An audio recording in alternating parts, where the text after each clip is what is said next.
Maybe you can, from your economic background. First, I try to look at the criteria for that 6,000. It says for the most needy and vulnerable. Right. Then it goes on to say this is not a handout, but an investment.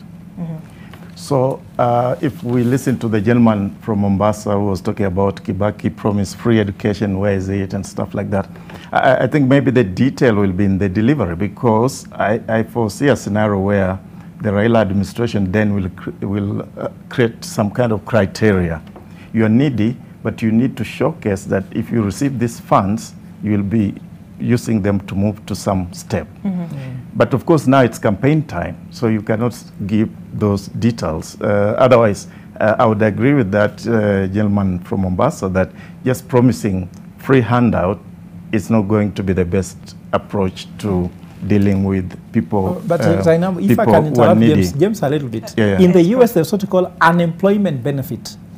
There's a criteria to be paid. Even during COVID, people were given money for having unemployment. It's not a problem. And the criteria is to bring consumption. I don't think we can compare the US because our productivity levels are not the same.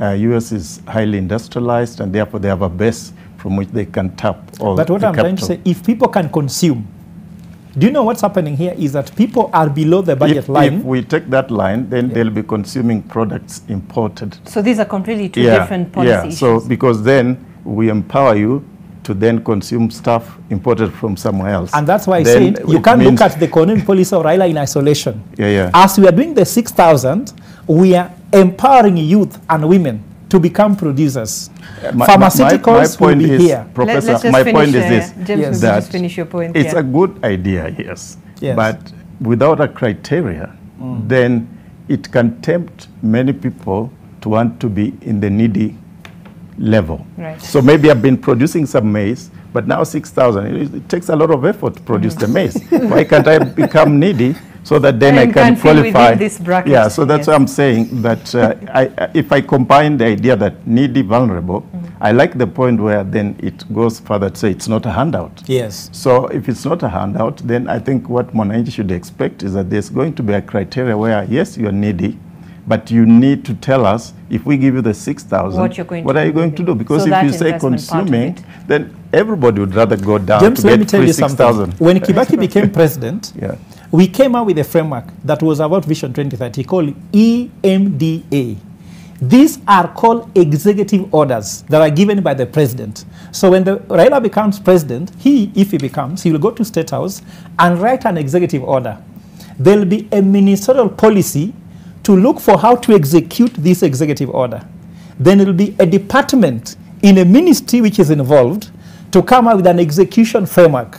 Then there will be an implementation agency that will do that. For example, if Uhuru Kenyatta goes and says now that we will have free secondary education, that is under Ministry of what? Education.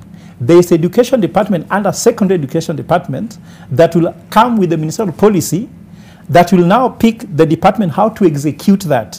Then the executing arm will be either one of the arms under secondary education to do so. Professor, let me tell you, our government... I don't think we are disagreeing. Right. Yes. My point is just simple. Yes. The devil is in the details. To avoid incentivizing people who would ordinarily be not needy to start becoming needy because there's free 6,000. Right. You see, and that's why I'm saying a criteria has to be created. But otherwise, the easy money will make even somebody who has a job to say, I'd rather just sleep and earn 6,000.